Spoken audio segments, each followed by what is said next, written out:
Magandang tanghali mga kapatid.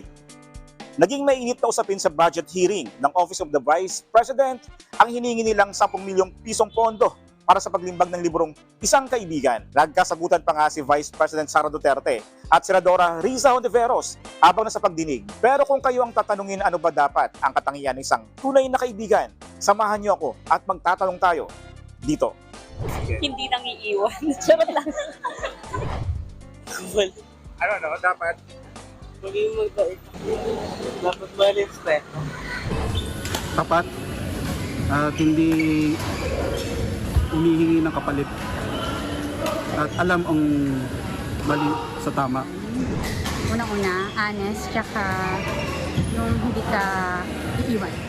For me, ang katangian ng isang tunay na kaibigan maaasahan, someone na you can rely on in times of trouble and problems. So, that's it.